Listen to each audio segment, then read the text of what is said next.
La voz de los protagonistas. Contacto telefónico. Suni Villa es investigadora del CIEP, es el Centro de Investigación Económica y Presupuestaria. Suni, un gusto saludarte aquí en el estudio. Marcela Pámanes y tu servidor Juan Ceballos.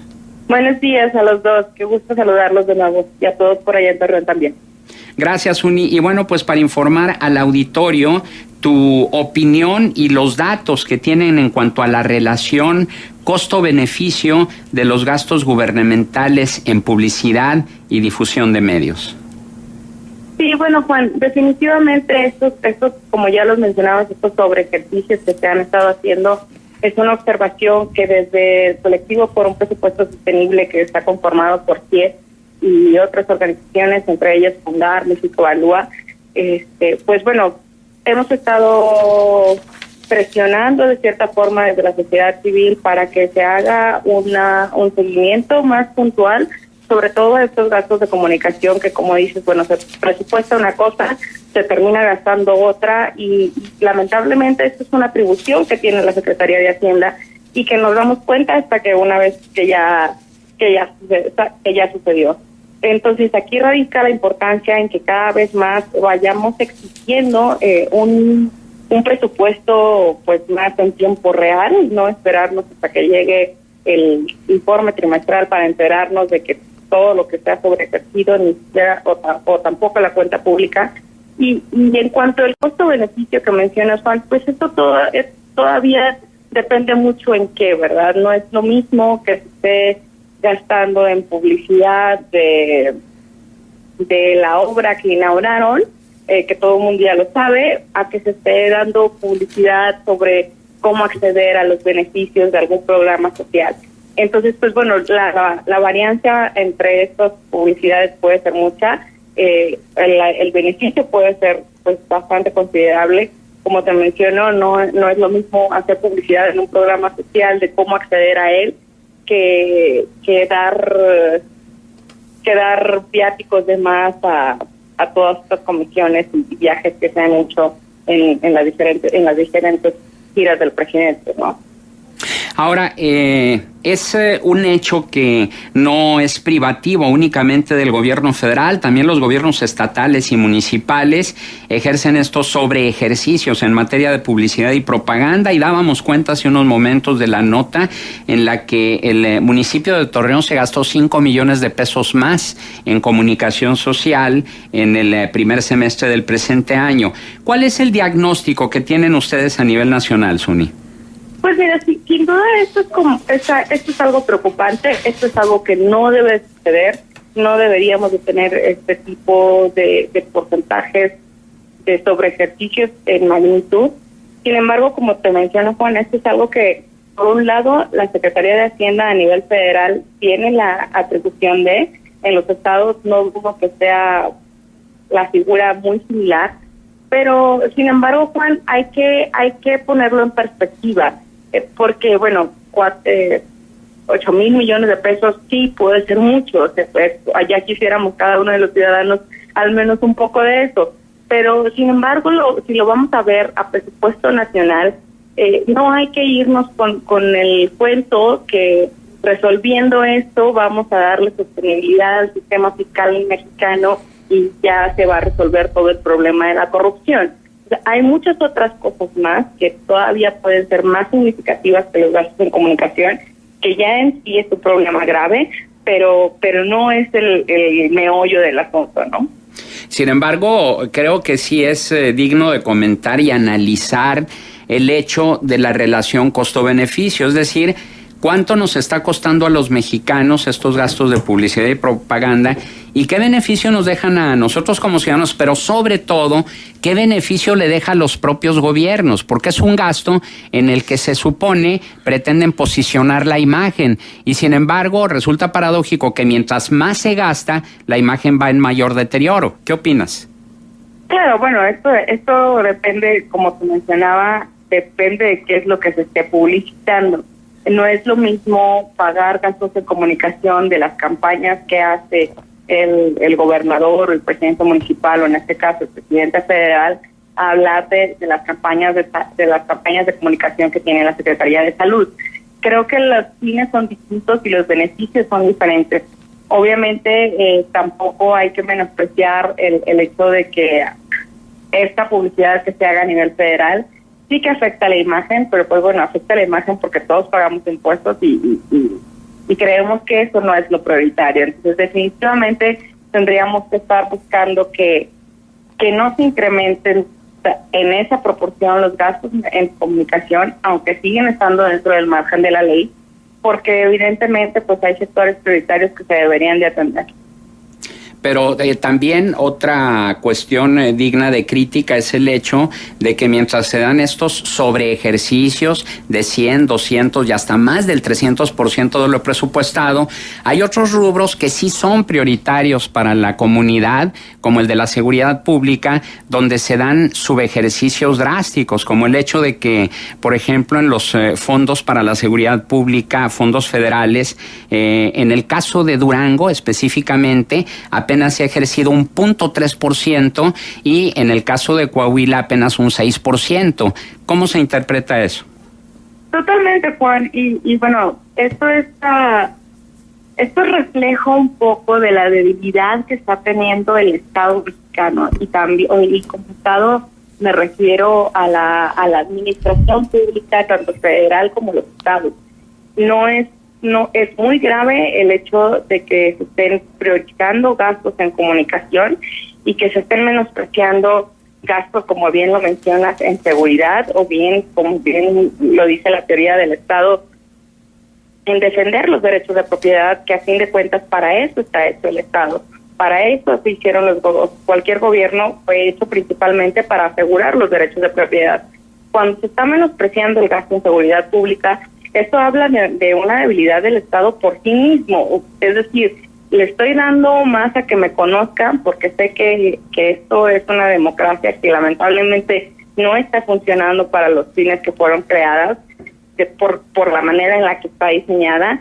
Y bueno, a fin de cuentas, el gobierno en sus propios intereses, o los gobernantes más bien dicho, en sus propios intereses de permanecer en el poder, terminan gastando más en su imagen, en su publicidad, en que todo el mundo les conozca, en lugar de preocuparse de fortalecer al Estado, como lo es en fortalecer la seguridad de todos los ciudadanos. Suni, buenos días, te saluda Marcela Pámanes. Suni, escuchando este análisis y cuando compartíamos la nota en su momento, no dejo de pensar que muchas de las veces se crean compañías relacionadas con los servicios publicitarios que tienen nexos muy fuertes con los gobiernos, y entonces, bueno, ahí para los gobiernos todo es ganar, ¿no? Ganamos publicidad, pero ganamos también en función de los presupuestos que asignamos, porque hay tajadas que le tocan a ciertos funcionarios que crean estas empresas de la noche a la mañana, o se asocian de la noche a la mañana con los productores o con los creativos o con los bufetes y despachos de diseño para poder obtener esas ganancias. Sé inclusive de un gobierno estatal que puso una imprenta, puso una impresora que le daba servicio a sí mismo, y luego al terminar ese sexenio desapareció la misma. Entonces, no sería, yo no sé si el sospechosismo nos gane, no sería conveniente como revisar hasta el fondo si en todo esto no tiene que ver el conflicto de interés. Claro, Marcela, y bueno, nosotros desde la sociedad civil, por eso es que nace la llamada popularmente Ley 3 de 3, por eso es que ha sido muy impulsada muy fuertemente desde la sociedad civil, y creo que hubo mucho apoyo por parte de los ciudadanos, porque es muy importante que se conozcan pues todas los conflictos de intereses que puede haber entre los gobiernos, porque lamentablemente esta es una práctica que quienes ya tienen en la administración pública varios años, pues hasta ya se conocen el mecanismo, ¿no? Creo una empresita a nombre de mi amigo y ya después nos repartimos los moches. Pero esto no es solamente culpa del gobierno per se, pues hay que recordar que el gobierno per se también son ciudadanos. Entonces, desde los mismos ciudadanos que lo permitimos, desde que conoces, bueno, pues no importa, me va a dar mi dinero y yo le presto mi nombre, pues desde ahí estamos mal. Y entonces, definitivamente hay que escarbar bien, hay que pedir la declaración de intereses de todos los gobernantes y pues en un futuro, ¿por qué no?, poderlo hacer incluso de los mismos proveedores. Sin embargo, pues bueno, esto también cuesta y ahí es donde entra como la lucha de poderes y de dinero, de a dónde le asignamos los recursos y de qué manera. Uh-huh. Ahora bien, ¿para qué sirven entonces los presupuestos? Sí, es cierto, es un supuesto antes de el presupuesto, pero se supone que se trata de seguir fielmente lo que se presupuesta. A un ama de casa se le da tanto dinero y a ese dinero se tiene que ceñir. No tiene la posibilidad de endeudarse o de hacer sobreejercicios en uno y subejercicios en otro. ¿Quién sería el responsable de que no haya tantos desfases en estos subejercicios y sobreejercicios? Bueno, creo que tendríamos que empezar a pensar un poco de manera distinta de cómo se hacen los presupuestos de la administración pública. Para empezar, pues bueno, una ama de casa, como bien lo mencionas, pues realmente primero ve qué es lo que necesita y después busca de dónde lo va a encontrar, ¿no? Dónde lo va a pagar, si necesita que trabajar más o vender algún activo o algo por el estilo. Regularmente haces tu lista de presupuesto y después buscas de dónde vas a agarrar el dinero o cómo lo vas a hacer. En la administración pública se hace al revés. Primero se estima cuánto se puede recaudar para ver en qué nos lo gastamos.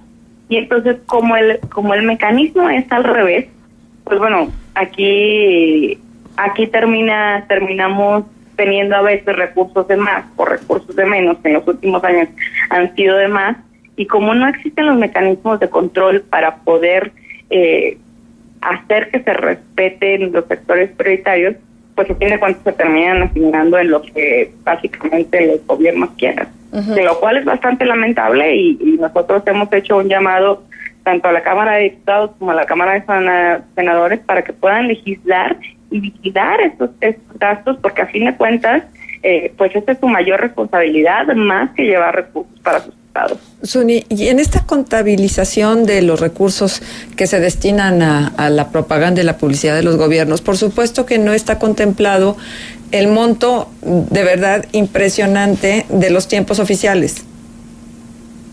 Y no, como bien lo mencionas, pues bueno, esto está en otra cuenta, se llama de manera distinta, y sí hay que escarbarlo un poquito para poder buscarlo en dónde está, ¿no? No está considerado, lamentablemente, pero otra vez quisiera ser muy insistente en que sí es preocupante, sí es digno de crítica. Sin embargo, esto no va a resolver el sistema fiscal. Esto no va a resolver que un 15% se nos esté yendo para el pago de pensiones y que tengamos unas diferencias intergeneracionales importantes, que haya población que se esté quedando sin servicios de salud, porque claro, tenemos otros porcentajes que se van a los estados, que no hay una rendición de cuentas. Entonces sí es una cosa muy preocupante. Sin embargo, pues bueno, todavía hay otros mecanismos que deberíamos de abordar, porque eso sí impactan significativamente más allá del presupuesto de comunicación. Sin duda alguna, Sony, pero sí me parece muy importante que contemplemos como todo en una bolsa.